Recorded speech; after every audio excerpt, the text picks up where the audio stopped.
The IDF is already encircling Gaza City with 32 military brigades on attack readiness. Today, we will bring you how the IDF is preparing for the opening moves of the conquest of Gaza City as Operation Gideon's Chariots 2 has commenced, and Hamas is acting to prevent the residents of Gaza City from evacuating, forcing them to stay in place so that they can be used as human shields. President Donald Trump tweeted on Wednesday evening that if Hamas returns the 20 hostages, everything will change quickly. It will end.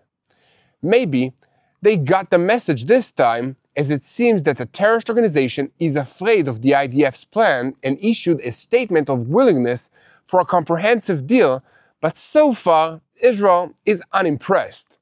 Defense Minister Israel Katz said, soon, Hamas will understand that either it accepts Israel's terms to end the war, or Gaza will turn into Rafah.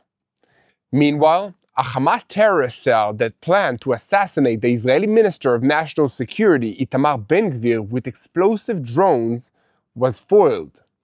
Hezbollah once again tried to rehabilitate infrastructure and was attacked from the air.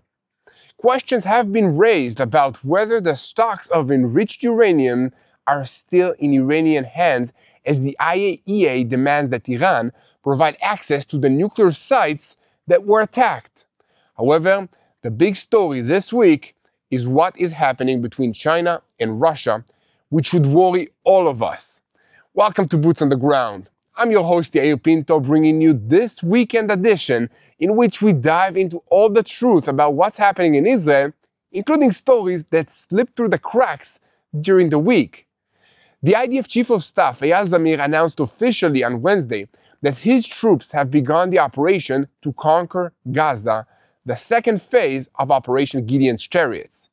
For several days, the fighters have been maneuvering on the outskirts of Gaza City, and yesterday, it became clear that the initial phase in which the city will be encircled is well on its way. In addition, the IDF revealed a new weapon, the Bat drone, which so far has been very effective and which will see further use during the operation inside Gaza City. And meanwhile, in the Israeli defense establishment, attempts by Hamas operatives to prevent the population from moving south are being identified, but the assessment is that about 70,000 civilians have already left the city. Hamas is also pressing Egypt and Qatar to persuade the United States to stop the expansion of the Israeli maneuver, and in parallel is also initiating attacks ahead of the forces' arrival to that city. This is an operation that is called Mate Moshe. However, amidst all of these moves and counter-moves by both sides, Hamas published an official statement on Wednesday evening that it is ready to discuss a comprehensive deal that would include the release of all the hostages. However, despite the statement, it seems that the organization is still not ready to accede to all of Israel's demands, even after the United States president wrote in a post on his social network, Truth, that if Hamas releases all the living hostages in Hamas captivity, this will be over.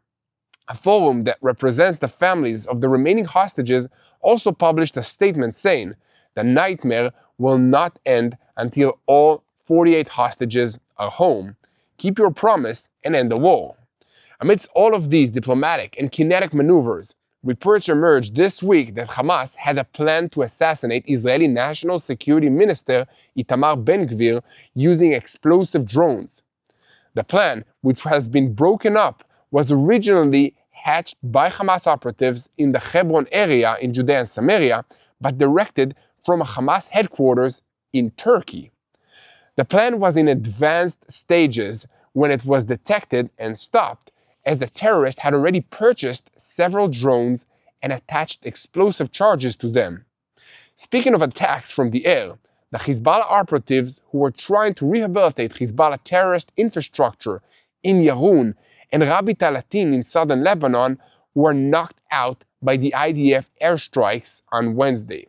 This is the latest incident of this kind, and to be honest, I'm starting to almost feel sorry for these guys who keep getting sent out to do work that their supervisors must know that they will be wiped out while trying to do it. To all the Hezbollah foot soldiers who might watch this video, I say, stop and think about it before you follow the orders to take a bulldozer into the area near the border with Israel. You're not going to make it out of this area very well. Moving on, the International Atomic Energy Agency issued a report this week revealing that until the outbreak of the 12-day war in June, Iran held 440.9 kilograms of uranium enriched to 60% purity, and as of this week, no one is sure what happened to it. IAEA Director General Rafael Grossi told Reuters that negotiations with Iran on renewing inspections at nuclear sites cannot continue for many more months. While Russia hurried to the news agencies to declare the deal in the making, Beijing shows restraint, noting that cooperation agreements were signed. Reports note that the two countries have not yet discussed the price that Iran will pay for Beijing's support, and reports indicate that Iran also awaits this deal. So we have a lot to talk about today, so let's dive into the details. I'm Yair Pinto, and this is your Boots on the Ground weekly edition, in which we bring you all the truth about what's happening in Israel, including the issues that slipped past everyone's eyes this week. This is day 699 of the war against Hamas, Hezbollah, the Houthis in Yemen, the Shia militias in Iraq, and all the other armed groups in this region that are taking their orders from Iran's Islamic Revolutionary Guards Corps, which is the head of the crumbling axis of evil in the Middle East. A moment before we begin, I want to call on you to join the war for the truth. Here at Boots on the Ground, we stand at the forefront for the sake of sharing what's happening in Israel, because there are so many lies that are being spread about this situation around the world. Guys, if you want to help us share what's happening here on the ground, make sure to leave a comment, hit that like button, and make sure to subscribe to TBN Israel. We want to reach 2 million subscribers, and it's possible because of you. Guys, even before the beginning of the next stage of the maneuver inside Gaza City, Palestinian media portals are publishing documentations of sounds of battle from the neighborhoods inside the city center, including Zaytun and also Sabra. The IDF is preparing for Operation Gideon's Chariots 2, and the wait now is for the final order to move in and take full control of Gaza City. As noted, the IDF is already encircling the city, and according to assessments, the entry into it is expected to take place within just 2 weeks. However, at this stage, there is a preliminary challenge that has not yet been completed, and that is the evacuation of the residents. Hamas is taking active measures to prevent these people, Palestinians, from leaving the city because it wants them to stay in place for use as human shields. Hamas likes nothing more than pictures and videos in the global media showing Gazan civilians suffering, because that makes everything that Hamas wants to do easier for them, and it makes Israel look bad, whether Israel had anything to do with the suffering people that are being presented or not. However, the evacuation of civilians from the city is a very important strategic goal, and the IDF has already begun to establish new food distribution stations in the southern parts of the Gaza Strip, where medical aid is also provided.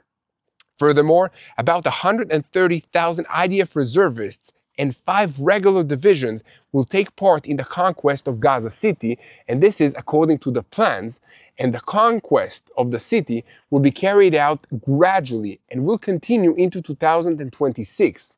Soon, the IDF will begin concentrating regular brigades in staging areas around the Gaza Strip, while the 2 divisions maneuvering in the Strip have already begun the encirclement activity of that city. In addition, the IDF Technology and Logistics Directorate is preparing by reinforcing personnel equipment, providing an infrastructure response, maintaining the readiness of the vehicles, bringing in supply via daily logistical operations, and providing medical care together with medical and also mental support for the soldiers. Also this week, the IDF revealed a new and very lethal weapon that will serve the soldiers in this combat, called the Bat drone, which has already proved to be very effective in the field. In addition, each company will receive a reconnaissance drone responsible for intelligence gathering and assisting in real-time operation decision-making in the field. New training facilities have been established to help the soldiers get ready to use this new equipment, indicating a real revolution on the subject within the IDF. However, a security official clarified on Wednesday that despite the efforts that the terrorist organization is investing in keeping the population inside the future combat zones, the Gazans' barrier of fear has broken and they are beginning to evacuate from Gaza City.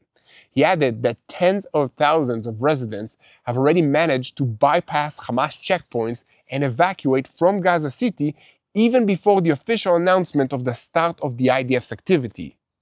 He went on to say that the assessment in the defense establishment is that the population will continue to evacuate from Gaza City as the military activity in the area expands.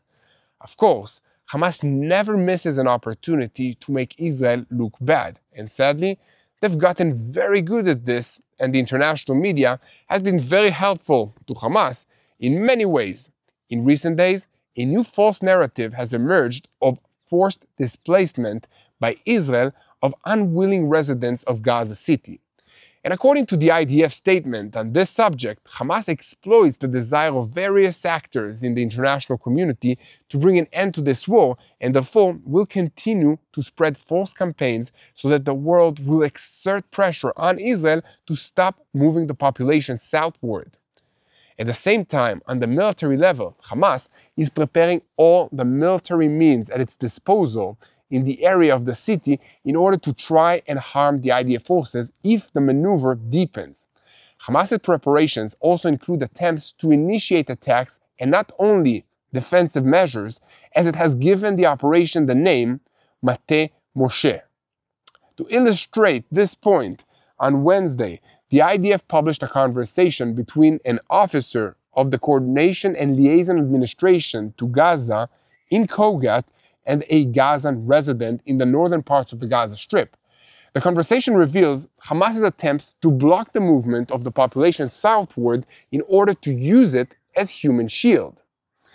During the recorded phone conversation, the Gazan resident told the Israeli officer, "We want to go south, but Hamas are standing in the way. They tell people, go back home. There is no evacuation. Go back, and the people disperse." People are afraid. Some people pass through and then side streets, and they look for alternative routes to leave their homes and reach south. Hamas stands on the seashore near El Nabalsi and near other places and prevents the population from moving on the main roads south and evacuating the city. In addition, yesterday and a few days after the elimination of Hamas spokesperson Abu Ubaidah, the IDF published an ironic video highlighting the achievements in the fight against the organization and pledged to continue the eliminations until the surrender of the terrorist organization Hamas. The video noted that Abu Ubaidah, like others in the Hamas leadership, hide behind tunnels, women and children, and behind masks and also shadows. The IDF spokesperson's unit presented the elimination as another step in the ongoing fight against the terrorist organization and noted that the jab was intended to make clear, like dominoes, Hamas's leadership is falling until its complete collapse soon, God willing. The video broadcasts a clear message to Hamas and its supporters about Israel's determination to continue targeted eliminations until its goals are achieved. The elimination of Abu Ubaidah is considered a significant achievement for the Israeli security establishment, as he was public face of this terrorist organization. He was the spokesperson of this organization and in charge of the propaganda and the misinformation that Hamas was spreading around the world. So guys, here at TBN Israel, we will continue to update you on all the details regarding this subject. And as always, we ask you to share our videos on YouTube, follow us on social media, and above all, hit that subscribe button so that you never miss another episode of Boots on the Ground. Now, speaking of boots on the ground, as I've already said, tens of thousands of Israelis are heading back into the IDF reserves this week, some of them for their 4th or 5th or even 6th tour of duty since this war began. It can be exhausting, but there's tools that these citizens and also soldiers can use to help make it easier. Listen, I've been there, fighting on the front lines for weeks at a time and then coming home from reserves, trying to be present for my family, catching up at work, while still feeling like I'm in a survival mode. It takes strength, energy, and faith to push through. That's why I started using Vinia. So Vinia is an Israeli supplement made from red grape cells that helps improve the blood flow to your heart, brain, and muscles. For me, that meant better focus, more energy, and fewer days of that foggy, burnt-out feeling. I started using it during my reserve duty, and I'm still using it today. There's also a coffee version in the morning, and some people go for the tea version, but both works. So if you want to try it for yourself, go to Vinia, tbnisrael.com, or call 800-638-1944. So faith and prayer helped me stay grounded, and Vinia gave me the energy I needed. Now, getting back into the news, the President of the United States, Donald Trump, issued a statement in his Truth social media network late on Wednesday, in which he demanded the release of all the living hostages that are held by Hamas. The president wrote, "Tell Hamas to immediately release all 20 hostages, not 2 or 5 or 7, and things will begin to change quickly. This will all be over." In doing so, the president backed the Israeli demand for a comprehensive deal, and Hamas immediately afterwards published a new statement in which it clarified that it is ready for a comprehensive deal under which all the hostages held in the Gaza Strip will be released in exchange for the release of Palestinian prisoners. According to the new Hamas statement, such a deal would be carried out within the framework of a broad agreement that would bring about an end to the fighting and a withdrawal of all the IDF forces from the Gaza Strip, the opening of the crossings for the entry of food and essential equipment, and the start of the Gaza Strip's reconstruction process. However, a short time later, Prime Minister Benjamin Netanyahu attacked the statement. Unfortunately, this is yet another spin by Hamas that contains nothing new. The war can end immediately under the conditions set by the Israeli cabinet: the release of all the hostages, the disarmament of Hamas, the demilitarization of the Gaza Strip, Israeli security control inside Gaza, the establishment of an alternative civil administration that does not educate for terror, does not dispatch terror, and does not threaten Israel. Only these conditions will prevent Hamas from rearming and repeating the October 7th massacre again and again, as it promises. This is according to the Israeli Prime Minister Benjamin Netanyahu. And Defense Minister Israel Katz also responded to the statement by the Gazan terrorist organization by saying, "Hamas continues to delude and utters empty words, but soon it will understand that it must choose between two options: accepting Israel's conditions for ending this war, foremost amongst them the release of all the hostages and disarmament of Gaza, and will turn into a twin of Rafah and Beit Hanun if it does not agree to these conditions. The IDF is preparing with full force." In other words, the conditions that are published by Hamas for the release of the hostages completely contradict Israel's conditions for ending this war, which include the disarmament of Hamas, the demilitarization of the Gaza Strip, and Israeli security control, including a security perimeter surrounding the Gaza Strip, making sure that there is distance between Gaza and the Israeli communities. Here at TBN Israel, we will continue to report on every development on the subject and bring you all the truth about what's happening. And guys, we need your help with all the strength to help us spread the truth. So we launched a campaign to battle all these false narratives. So if you want to help us create more videos and share the truth of what's happening here in Israel, you can first of all subscribe, second of all hit the donate button on YouTube, or you can go to www.tbn.org/standwithisrael and support our efforts. Now we are keeping our focus on Hamas, but shifting slightly to their activities outside of the Gaza Strip. It is easy to forget, amidst all the news about Hamas in Gaza, but they are also active in other parts of Israel and the Palestinian Authority-administrated cities of Judea and Samaria.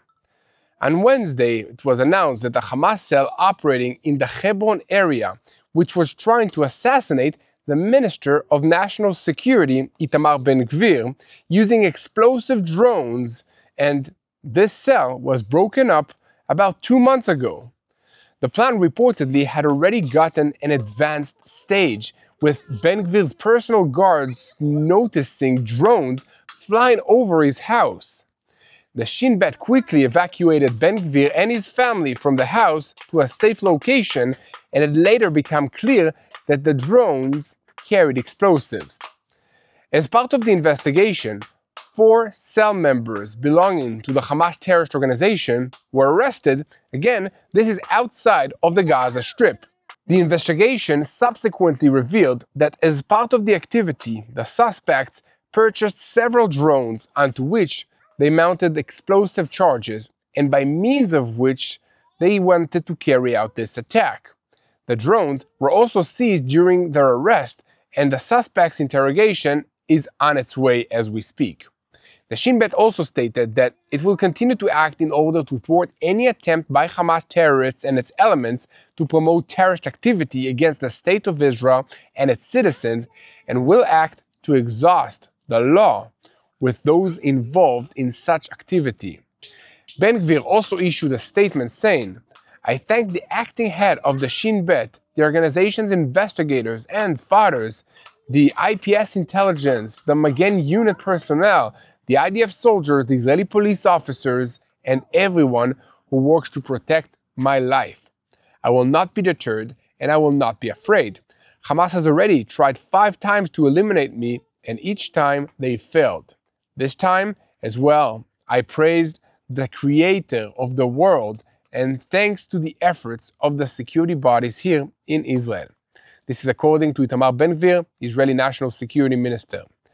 "I will continue to lead the policy of a heavy hand in the prisons in Israel against terror, to demand a complete victory in Gaza and the erasure of Hamas from the map. The terrorists need to know that instead of them harming me, we will harm them everywhere and at any time," according to Itamar Ben-Gvir. To remember, about 4 months ago, prison sentences of 3.5 to 5 years were handed down to several cell members who planned to take out Ben-Gvir using an RPG. The prison sentences were imposed in plea agreements with the prosecution, in which the original charge against 2 of the convicts was changed from conspiracy with assistance to the enemy, punishable by life imprisonment or death, to manifestation of a decision to betray. In another case, 3 were charged who planned to assassinate Minister Ben-Gvir and his son, Shoval. And according to the indictment they filed about a year and a half ago, one of the defenders gathered intelligence by tracking the travel routes of the minister and his son, learned the types of vehicles in which they traveled, and the number of security guards all around them. Guys, here at TBN Israel, we will continue to report on every development on the subject. So, keep spreading the truth, share, and follow us. And most importantly, do not forget to click that subscribe button so that you remain tuned to the truth in real time and never miss another episode of Boots on the Ground.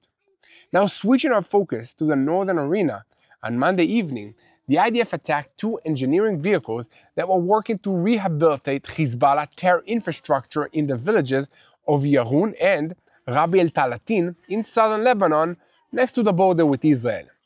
The IDF spokesperson stated, "These actions constituted a violation of the understandings between Israel and Lebanon, and the IDF will continue to act in order to remove any threat to the State of Israel." Later in the week, on Wednesday, an Air Force aircraft directed by the 91st Division struck and eliminated the terrorist Abdel el-Munim Musa Saweidan of the Hezbollah terrorist organization. In the later area in southern Lebanon, Musa Saweidan served as the local representative of Hezbollah in the village of Yair. In his role, he was responsible for liaison between Hezbollah terrorist organization and the village residents on economic and also on military matters. At the same time, the IDF struck and eliminated a terrorist who operated in the terror organization, the Lebanese Brigades, under the direction of the Hezbollah terrorist organization in the village of Sheba in southern Lebanon. To make a brief comment, a year ago today, Hezbollah was one of the most dangerous enemies that Israel had in history, and today they're practically helpless and the IDF is systematically destroying what's left of their capabilities. What do you think about all of that? I'm curious to hear, so make sure to leave a comment, guys. And now, we will move to the front against the Houthis in Yemen, who just don't seem to know when it's time to quit. The IDF spokesperson announced on Wednesday that after an on-site examination, the ballistic missile that was launched at Israel by the Houthis earlier in the day was a ground-to-ground dispersing missile, similar to missiles that were fired by Iran in the closing hours of the 12-day war in June. This is the second time that the Houthis have launched a missile of this type towards the state of Israel. Recently, it was examined in Israel whether Yemen indeed purchased the missile, and now the IDF has confirmed. The Houthi spokesperson, Yair, referred to the recent launches and said that it was an operation that achieved its goals. He also said that the missile launched is of the Palestine II type. That's the name of the missile according to the Houthis. It's important to remember that after Israel's strike, which took out all the senior leaders of the Houthi administration in Sana'a last Thursday, the Houthis increased the threats towards Israel. And military experts estimate that this is only a preliminary stage which is expected to escalate. On that note, the Houthi naval force increased the tracking of vessels of companies linked to Israel in the Red Sea over recent days. Less than 24 hours after they struck the tanker Scarlet Ray that they claim is linked to Israel near the shores of Saudi Arabia, the Houthis announced last night that they attacked the Israeli cargo ship Marshak Abai in the northern Red Sea using a cruise missile and 2 UAVs. And in a related story, it was reported today in the Lebanese newspaper El Akbar that Saudi Arabia decided in the last 2 days to increase its readiness to intercept launches from Yemen and even increase the activity of its air force on the border with Yemen. Guys, here at TBN Israel, we will continue to report on every development, and I want to remind you that Israel needs you today in order to generate power that can spread the truth and defeat the lies that are being spread all across the world. So guys, if you want to support our work, make sure to leave a comment, hit the like button, subscribe, and then you can also donate so that we can create more videos by hitting the donate button on YouTube or by visiting our campaign webpage www.tbn.org/standwithisrael. Our goal is to share more videos from Israel so that people will know how to pray for the peace of Jerusalem. But remember, guys, this is a spiritual war. How do we fight a spiritual war? We pray. So I encourage you guys to also write in the comments, what do you think is the most important thing to pray about when you think about what's happening in Israel, in the world at large? Make sure, guys, to pray for the IDF soldiers. Make sure to pray for the hostages. Make sure to pray for all those innocent lives that are affected by this terrorist regime. Let's pray that God's will be done on this region, in the hearts of the enemies of Israel. And let's keep praying for the peace of Jerusalem. Hello, this is Mati here in Jerusalem with TBN Israel. This is Yair Pinto from TBN Israel here in Jerusalem. TBN Israel is keeping viewers informed with Israel-focused news, culture, and what God is doing in this land. Support TBN Israel today online at tbn.org/Israel. Thank you.